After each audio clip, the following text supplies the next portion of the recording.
गोपाल राजपूत जी, मैं सुंदर चौधरी हरियाणा से नांगल चौधरी से आता हूँ। जी, भारतीय जनता पार्टी का कार्यकर्ता हूँ। जी, युवा मोर्चा में पूर्व प्रदेश मंत्री रहा हूँ, किसान मोर्चा राष्ट्रीय कार्यकारिणी सदस्य रहा हूँ, उत्तराखंड का प्रभारी रहा हूँ और यहाँ पर भगवान मरघट वाले बालाजी के लगातार कई सालों से आ रहा हूँ। आज जो कुछ हूँ भगवान हनुमान जी की कृपा से ही हूँ, उनका सेवादार हूँ।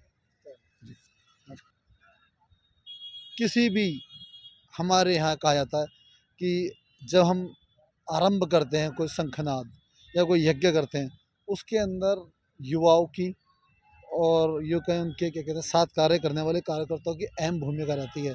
ख़ासतौर पे युवा जो होते हैं वो बिल्कुल ऊर्जावान होते हैं और जब युवा धर्म की ओर मुड़ता है तो वो देश उसी ओर मुड़ जाता है। सर आपका मेरी दिल्ली मेरे साथ बहुत-बहुत स्वागत है। क्या कहेंगे आज ये यज्ञ होने जा रहा है सबसे पहले आपका नाम? नमस्ते जी सभी को। पहले जय श्री राम। मरघट वाले बाबा की जय। मेरा नाम विनीत विदुड़ी है जी, और ये जो यज्ञ होने वाला है एक ऐतिहासिक यज्ञ होने वाला है। जैसे कि सबसे बड़ी बात है कि अभी हमारी धरती पे इतनी प्रलय आने लगी हैं, जी। क्योंकि अपराध बढ़ने लगे हैं, लोगों की सोच बहुत गलत हुँ, हो चुकी है। तो इस चीज़ से जो भी लोग इस हमारे यज्ञ में शामिल होंगे, हुँ, उनकी इस यज्ञ से आहुति देने से उनकी सोच भी बदलेगी, उनकी नीयत भी बदलेगी, एक अच्छे रास्ते पे चलेंगे वो। और मरघट वाले बाबा का यहाँ बहुत ज़्यादा आशीर्वाद है और यहाँ सभी बड़े-बड़े लोग आ रहे हैं और सभी का हम भी स्वागत करने में लगे हुए हैं। 3-4 दिन से इस कार्य में लगे हुए हैं कंटिन्यू। हमारे वैभव बाबा गुरुजी जो हैं, उन्होंने भी हमें कुछ न कुछ ज़िम्मेदारी दी है कहीं से कहीं। और सबसे बड़ी खुशी की बात ये है कि कल हमारे माननीय प्रधानमंत्री नरेंद्र मोदी जी का जन्मदिन भी है, तो उनके उपलक्ष्य में तो हमारा सीना गर्व से चौड़ जाता है। कल हमें उन्हें बधाई देने का बहुत बड़ा अवसर मिला है कि एक बड़ा यज्ञ करके, एक हवन करके उनके जीवन की उन्नति के लिए एक हम ऊपरले वाले से भगवान से प्रार्थना करें कि वो और ऐसे फूले फले और देश को एक उन्नति को और ऊपर लेके जाएँ। आज के युवा नशे की ओर बढ़ रहा है, उसके उनके लिए कैसे? नशा एक ऐसी चीज़ है कि लोग उसे समझ नहीं पाते जल्दी से। जब समझने की कोशिश करते तो जब तक सब कुछ विनाश हो जाता है। तो मैं तो ये कहता हूँ सभी फैमिली से कि भाई अपने बच्चों को अपनी नज़रों की तरफ रखो, अपने पास रखो, अपने उनको अच्छे से पढ़ाओ, अच्छे से लिखाओ, अपने सामने रखो। ये नहीं कि दिल्ली के बच्चे आजकल कहीं भी घूम रहे हैं, कोई भी किसी नशे, कोई दारू पी रहा, कोई अफीम, कोई गांजा, कोई चरस कुछ। इसीलिए मैं तो कहता हूँ, मैं एक स्पोर्ट्समैन हूँ, तो अपने बच्चे को ज़्यादा से ज़्यादा स्पोर्ट्स में डालें। मेरी तो यही अनुरोध है। आज देखो खेलो इंडिया है, फिट इंडिया है, इतनी सारी योजनाएं सरकार की, माने मोदी जी की, माने दिल्ली प्रदेश के हमारे जो मुख्यमंत्री जी हैं, उनकी इतनी सारी योजनाएं रही हैं कि दिल्ली सरकार को उनका, दिल्ली के बच्चों को उनका लाभ उठाना चाहिए।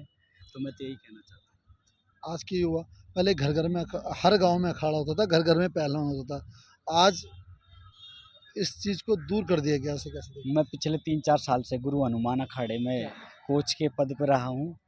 तो मैंने उस अखाड़े में पहले जब मैं गया था लॉकडाउन के बाद में, बिल्कुल समाप्ति थी उस टाइम। क्या है कि सरकार की भी पाबंदी थी, उसके बाद में खुले।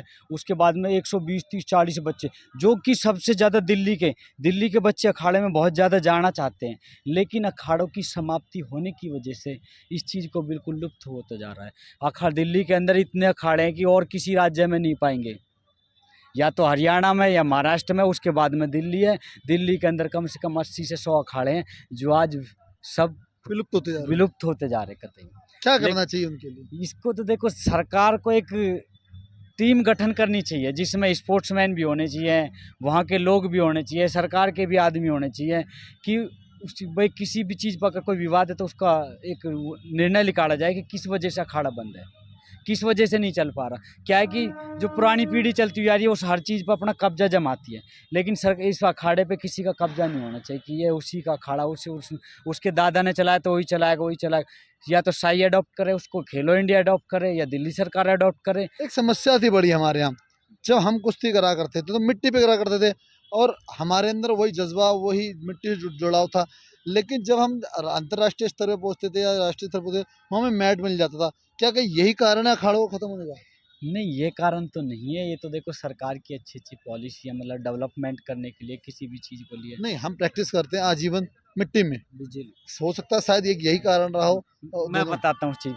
क्या है कि मिट्टी की कुश्ती जो एक हमारी धार्मिक, हमारी सदियों से चली हुई आ रही है। हाँ कई हज़ारों सालों से कुश्ती को, मिट्टी की कुश्ती को हम मिटा नहीं सकते। वो तो होनी चाहिए, वही हो वही होनी चाहिए। बेसिक वही है। इंडिया के लोग, जो भारत के लोग, वो सबसे ज़्यादा उसी को पसंद करते हैं। मुझे लगता है सच्चाई ये उसका भी है। जुड़ाव भी वही होता है। हाँ, सच्चाई भी यह है कि मिट्टी की कुश्ती को भारत के अंदर सबसे ज़्यादा पसंद करते हैं। लेकिन क्या है कि इंटरनेशनल लेवल पे जाके, अगर हम इंटरनेशनल लेवल पे जाते हैं, यानी कि एक मैं एग्जांपल बता रहा हूँ, गांव से निकल के शहर में जाते हैं, एक एग्जांपल के लिए बोला मैंने, शहर से निकल के हम गांव में जाते तो मैट मिलता है हमें। अब गांव के जो बच्चे होते हैं, ग्रामीण के जो बच्चे होते हैं, जो मिट्टी की कुश्ती लड़ते हैं, उनको मैट पे लड़ना नहीं आता है। किस कारण नहीं आता? क्योंकि वो मैट पे प्रैक्टिस नहीं करते। अगर मैं ये कहूँ कि अगर अंतर्राष्ट्रीय स्तर पर जी, कुश्ती मिट्टी में होने लग जाए तो क्या 100 साल तक लगातार स्वर्ण पदक भारत के पास ही रहेगा? मुझे लगता है। नहीं, ये आपकी बिल्कुल बात सच है। अगर इंडिया को देखा जाए तो वर्ल्ड में सबसे तकड़ा मिट्टी में पाया जाएगा। हाँ मिट्टी में अगर कुश्ती करी जाए तो करी सब में जाए। तगड़ा पाया जाएगा। पर किंतु क्या है कि क्यों, वो तो हो सकता है, कोई बड़ी हो- बात नहीं है। नहीं हो सकता है, और कंट्री में नहीं है ना, हाँ। और देशों में नहीं है ना ये मिट्टी हमारे की साथ भाई साहब कुश्ती। जी आए हैं। हाँ, एक बिल्कुल मिनट सर, बिल्कुल बिल्कुल बिल्कुल। ये अपने बड़े भाई हैं। ये बड़े भाई हैं। बिल्कुल। चलिए इनसे बात, एक बहुत खूबसूरत बात हो रही है सर। बेसिकली बात ये हो रही है कि हमारा पूरा जीवन जब कुश्ती करते हैं हम लोग, हमारे भारतीय लोग कुश्ती करते हैं, हम मिट्टी में कुश्ती करते हैं, उसकी आदत है, भारत का जुड़ाव है। हम जब राष्ट्रीय या अंतर्राष्ट्रीय स्तर पर पहुँचते हैं तो मैट मिलता है, जिसका कारण एक हो सकता है हमें प्रैक्टिस ना होने के कारण भी हम कहीं ना कहीं पिछड़ जाते हैं। पर कहीं एक बात ये उठती है कि अगर अंतर्राष्ट्रीय स्तर पर कुश्ती मिट्टी में हो तो 100 साल तक गोल्ड भारत पे रहेगा। मुझे कहीं ना कहीं लगता है ये बात सत्य हो सकती है। बिल्कुल ये बात सत्य है, क्योंकि यहाँ पे हमारी जो प्रैक्टिस जो है वो सारी मिट्टी पर है। क्योंकि अंतर्राष्ट्रीय जितनी कुश्तियाँ होती हैं वो सारी वो लोग वहाँ पे मैट पे कराते हैं, तो उस वजह से क्योंकि हमारी ज़्यादा अच्छी प्रैक्टिस जो है वो मिट्टी पर है। नहीं, गोल्ड हमारे पास ही रहेगा, हमारे बिल्कुल गोल्ड हमारा ही रहेगा। है? और आज मैं तो ये समझता हूँ क्योंकि भारतवर्ष जो है ऋषियों की जन्मभूमि है, और उसी विषय पे जो आज हम यहाँ महायज्ञ भी कर रहे हैं, और ये भी एक ताकत, क्योंकि पर्यावरण को शुद्ध करने के लिए और पूरे देश में अमन शांति के लिए, ये सब में जो आज हम महायज्ञ कर रहे हैं वो भी करते रहना चाहिए।